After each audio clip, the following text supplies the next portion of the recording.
ആകാശവാണി. നമസ്കാരം. വാർത്തകൾ വായിക്കുന്നത് ബിന്ദു വിനോദ്.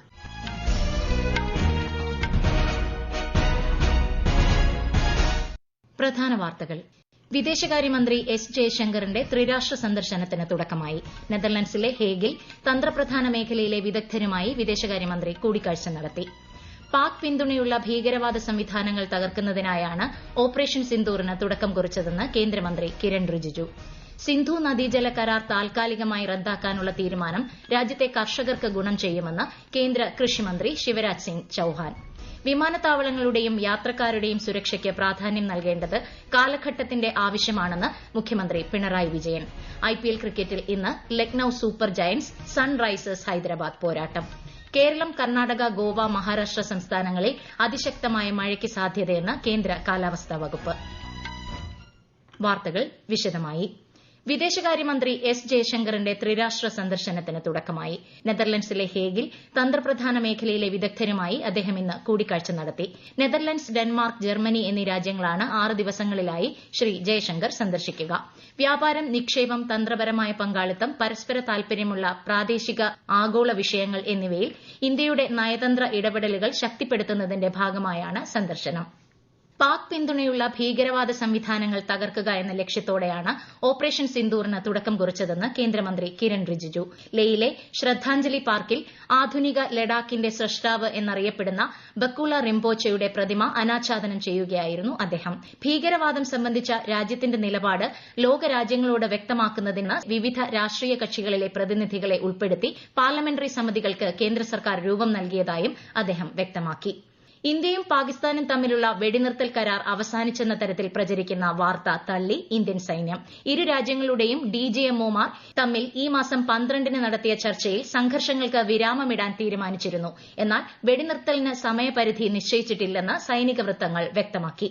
സിന്ധു നദീജല കരാർ താൽക്കാലികമായി റദ്ദാക്കാനുള്ള തീരുമാനം രാജസ്ഥാൻ, ഹരിയാന, പഞ്ചാബ് എന്നിവിടങ്ങളിലെ കർഷകർക്ക് ഗുണം ചെയ്യുമെന്ന് കേന്ദ്ര കൃഷിമന്ത്രി ശിവരാജ് സിംഗ് ചൌഹാൻ. രാജ്യത്തിന്റെ വിവിധ ഭാഗങ്ങളിൽ നിന്നുള്ള കർഷകരുമായി ന്യൂഡൽഹിയിൽ സംവദിക്കുകയായിരുന്നു അദ്ദേഹം.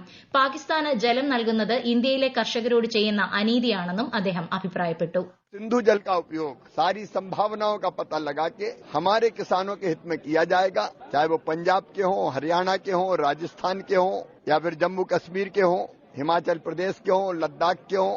इन किसानों को लाभ मिले और कैसे भारत के किसानों के हक में, हित में इस पानी का उपयोग किया जाए, उसकी योजना बनाई जाएगी. രാജ്യത്തിന്റെ തന്ത്രപ്രധാന വിവരങ്ങൾ ചോർത്താൻ ശ്രമിച്ച 2 പേരെ പഞ്ചാബ് പോലീസ് പിടികൂടി. ഗുർദാസ്പൂർ നിവാസികളായ സുപ്രീത് സിംഗ്, കരൺബീർ സിംഗ് എന്നിവരാണ് പിടിയിലായത്. പഞ്ചാബ്, ഹിമാചൽ പ്രദേശ്, ജമ്മുകാശ്മീർ എന്നിവിടങ്ങളിലെ തന്ത്രപ്രധാന സ്ഥലങ്ങൾ, സൈനിക നീക്കങ്ങൾ ഉൾപ്പെടെ ഓപ്പറേഷൻ സിന്ദൂറുമായി ബന്ധപ്പെട്ട രഹസ്യ വിവരങ്ങൾ പാകിസ്ഥാൻ രഹസ്യാന്വേഷണ ഏജൻസിയായ ISIയുമായി പങ്കുവയ്ക്കാൻ ഇവർ ശ്രമിച്ചതായി പഞ്ചാബ് പോലീസ് പറഞ്ഞു. ഓപ്പറേഷൻ സിന്ദൂറിന്റെ വിജയാഘോഷത്തിന്റെ ഭാഗമായി സൈനികരുടെ ധീരതയ്ക്ക് അഭിവാദ്യം അർപ്പിച്ചുകൊണ്ടുള്ള തിരംഗയാത്ര രാജ്യത്തുടനീളം പുരോഗമിക്കുന്നു. ജമ്മുകശ്മീരിലെ കത്വയിൽ ഇന്ന് സംഘടിപ്പിച്ച തിരംഗയാത്രയിൽ നിരവധി പേർ അണിനിരന്നു. രാജ്യത്ത് നിലവിൽ സേവനമനുഷ്ഠിക്കുന്ന ഇന്ത്യൻ അഡ്മിനിസ്ട്രേറ്റീവ് സർവീസ് ഉദ്യോഗസ്ഥരുടെ വിവരങ്ങൾ ഉൾക്കൊള്ളിച്ചുകൊണ്ടുള്ള e book electronic civil list 2025 കേന്ദ്രമന്ത്രി ജിതേന്ദ്ര സിംഗ് പുറത്തിറക്കി. രാജ്യത്ത് ഫെഡറൽ ഭരണം ശക്തിപ്പെടുത്തുന്നതിൽ ഇന്ത്യൻ അഡ്മിനിസ്ട്രേറ്റീവ് സർവീസ് നിർണായക പങ്ക് വഹിക്കുന്നതായി കേന്ദ്രമന്ത്രി പറഞ്ഞു. IAS ഉദ്യോഗസ്ഥരുടെ പേര്, ബാച്ച്, കേഡർ, വിദ്യാഭ്യാസ യോഗ്യതകൾ, വിരമിക്കൽ തീയതി എന്നിവയുൾപ്പെടെയുള്ള സമഗ്രമായ വിവരങ്ങളാണ് ഇ ബുക്കിലുള്ളത്. ഈ വാർത്തകൾ ആകാശവാണിയിൽ നിന്ന്. ആകാശവാണി വാർത്തകളും വാർത്താധിഷ്ഠിത പരിപാടികളും All India Radio News Thiruvananthapuram YouTube ചാനലിലും All India Radio News Thiruvananthapuram Facebook പേജിലും AR News_ തിരുവനന്തപുരം ഇൻസ്റ്റഗ്രാം അക്കൌണ്ടിലും AR News_TVM X ഹാൻഡിലും ലഭ്യമാണ്. പ്രധാനമന്ത്രി നരേന്ദ്രമോദി ആകാശവാണിയിലൂടെ ജനങ്ങളുമായി ആശയങ്ങൾ പങ്കുവയ്ക്കുന്ന പ്രതിമാസ റേഡിയോ പ്രഭാഷണ പരിപാടി മൻ കി ബാത്ത് ഈ മാസം 25-ന്. പരിപാടിയുടെ 122ാം പതിപ്പാണിത്. പരിപാടിയെക്കുറിച്ചുള്ള ജനങ്ങളുടെ അഭിപ്രായങ്ങളും ആശയങ്ങളും നരേന്ദ്രമോദി ആപ്പിലൂടെയും MyGov ഓപ്പൺ ഫോറത്തിലൂടെയും ഈ മാസം 23 വരെ അറിയിക്കാവുന്നതാണ്. വിരമിച്ച എല്ലാ ജഡ്ജിമാർക്കും 1 റാങ്ക് 1 പെൻഷൻ തത്വം ബാധകമാണെന്ന് സുപ്രീംകോടതി. Chief justice BR Gavai, justice Augustine George Masih എന്നിവരടങ്ങിയ ബെഞ്ചിന്റേതാണ് ഉത്തരവ്. നിയമന സമയം, പദവി എന്നിവ അടിസ്ഥാനമാക്കി ജഡ്ജിമാർക്കിടയിൽ വിവേചനം കാണിക്കുന്നത് മൌലിക അവകാശത്തിന്റെ ലംഘനമാണെന്നും സുപ്രീംകോടതി നിരീക്ഷിച്ചു. വിമാനത്താവളങ്ങളുടെയും യാത്രക്കാരുടെയും സുരക്ഷയ്ക്ക് വലിയ പ്രാധാന്യം നൽകേണ്ടത് കാലഘട്ടത്തിന്റെ ആവശ്യമാണെന്ന് മുഖ്യമന്ത്രി പിണറായി വിജയൻ. യാത്രക്കാരുടെ എണ്ണത്തിലുണ്ടാകുന്ന ഗണ്യമായ വർധനയ്ക്ക് അനുസൃതമായി വിമാനത്താവളങ്ങളിലെ അടിസ്ഥാന സൌകര്യങ്ങൾ വർദ്ധിപ്പിക്കേണ്ടതുണ്ടെന്നും മുഖ്യമന്ത്രി പറഞ്ഞു. കൊച്ചി വിമാനത്താവളത്തിലെ വിവിധ പ്രവർത്തനങ്ങൾ ഡിജിറ്റൈസ് ചെയ്യുന്ന സിയാൽ 2.0 പദ്ധതി ഉദ്ഘാടനം ചെയ്യുകയായിരുന്നു അദ്ദേഹം. സിയാൽ 2.0യുടെ പ്രധാന ഘടകമായ cyber defence operation centre cyber ആക്രമണങ്ങളെ നിർവീര്യമാക്കാൻ ശേഷിയുള്ളതാണ്. നിലവിലുള്ള എല്ലാ ഡിജിറ്റൽ സംവിധാനങ്ങളും ആധുനികവൽക്കരിക്കുകയാണ്. വിദേശ രാജ്യങ്ങളിലെ വിമാനത്താവളങ്ങളിൽ കാണുന്നതുപോലുള്ള ഫുൾ ബോഡി സ്കാനറുകൾ ഏർപ്പെടുത്തുകയാണ്. അതോടെ മെറ്റൽ ഡിറ്റക്ടർ കൊണ്ട് യാത്രക്കാരുടെ ശരീരം സ്പർശിച്ചുകൊണ്ടുള്ള സുരക്ഷാ പരിശോധന ഒഴിവാക്കാനാകും. മുല്ലപ്പെരിയാർ വിഷയത്തിൽ സുപ്രീം കോടതി നിർദ്ദേശങ്ങൾ കേരളത്തിന് തിരിച്ചടിയല്ലെന്ന് മന്ത്രി റോഷി അഗസ്റ്റിൻ. മുല്ലപ്പെരിയാറിൽ മരം മുറിക്കാൻ അനുമതി തേടി തമിഴ്നാട് സർക്കാർ സമർപ്പിച്ച അപേക്ഷ സുപ്രീം കോടതി അംഗീകരിച്ച പശ്ചാത്തലത്തിലാണ് മന്ത്രിയുടെ പ്രതികരണം. പുതിയ ഡാം എന്ന ആവശ്യത്തിൽ കേരളം ഉറച്ചു നിൽക്കുന്നതായും മരം മുറിക്കുന്നത് സംബന്ധിച്ച് അന്തിമ തീരുമാനമെടുക്കേണ്ടത് കേന്ദ്ര വനം പരിസ്ഥിതി മന്ത്രാലയമാണെന്നും മന്ത്രി വ്യക്തമാക്കി. ഖേലോ ഇന്ത്യ ബീച്ച് ഗെയിംസിന്റെ ഉദ്ഘാടന പതിപ്പിന് ദിയുവിലെ ഗോഗ്ല ബീച്ചിൽ തുടക്കമായി. രാജ്യത്തുടനീളമുള്ള 1000-ലധികം അത്ലറ്റുകൾ മത്സരിക്കും. Beach soccer, volleyball, kabaddi, open water നീന്തൽ തുടങ്ങിയ ഇനങ്ങളിലാണ് മത്സരങ്ങൾ. IPL ക്രിക്കറ്റിൽ ഇന്ന് Lucknow super Giants Sunrisers Hyderabad പോരാട്ടം. ടോസ് നേടിയ ഹൈദരാബാദ് ഫീൽഡിംഗ് തെരഞ്ഞെടുത്തു. ഏഷ്യൻ ക്രിക്കറ്റ് കൌൺസിൽ ടൂർണമെന്റുകളിൽ നിന്നും BCCI പിന്മാറുമെന്ന തരത്തിലുള്ള വാർത്തകൾ അവാസ്തവമെന്ന് BCCI സെക്രട്ടറി ദേവ്ജിത്ത് സൈക്കിയ. ഇത്തരം വിഷയങ്ങൾ എവിടെയും ചർച്ച ചെയ്തിട്ടില്ലെന്നും അദ്ദേഹം വ്യക്തമാക്കി. ജൂൺ സെപ്റ്റംബർ മാസങ്ങളിൽ നടക്കാനിരിക്കുന്ന വനിതാ എമർജിംഗ് ഏഷ്യ കപ്പ്, പുരുഷ ഏഷ്യ കപ്പ് മത്സരങ്ങളിൽ നിന്നും BCCI പിന്മാറുന്നു എന്ന തരത്തിൽ നേരത്തെ വാർത്തകൾ പ്രചരിച്ചിരുന്നു. അടുത്ത 5 ദിവസം കേരളം, കർണാടക, ഗോവ, മഹാരാഷ്ട്ര എന്നീ സംസ്ഥാനങ്ങളിൽ അതിശക്തമായ മഴയ്ക്ക് സാധ്യതയെന്ന് കേന്ദ്ര കാലാവസ്ഥാ വകുപ്പ്. രാജ്യത്തിന്റെ വടക്ക് കിഴക്കൻ മേഖല, സിക്കിം, പശ്ചിമബംഗാൾ എന്നിവിടങ്ങളിൽ ഇടിമിന്നലിനും സാധ്യതയുണ്ട്. ബംഗളൂരുവിലുണ്ടായ കനത്ത മഴയിൽ നഗരത്തിന്റെ പല ഭാഗങ്ങളിലും വെള്ളക്കെട്ടുണ്ടായി. വൈറ്റ്ഫീൽഡിൽ മതിൽ ഇടിഞ്ഞു വീണ് ഒരു സ്ത്രീ മരിച്ചു. അതേസമയം വ്യാഴാഴ്ച വരെ രാജസ്ഥാന്റെ പടിഞ്ഞാറൻ മേഖലകളിൽ ഉഷ്ണതരംഗം തുടരുമെന്നും അധികൃതർ അറിയിച്ചു. ശക്തമായ മഴ സാധ്യത കണക്കിലെടുത്ത് കേരളത്തിൽ മലപ്പുറം, കോഴിക്കോട്, വയനാട്, കണ്ണൂർ, കാസർഗോഡ് ജില്ലകളിൽ കേന്ദ്ര കാലാവസ്ഥാ വകുപ്പ് ഓറഞ്ച് ജാഗ്രത പ്രഖ്യാപിച്ചു.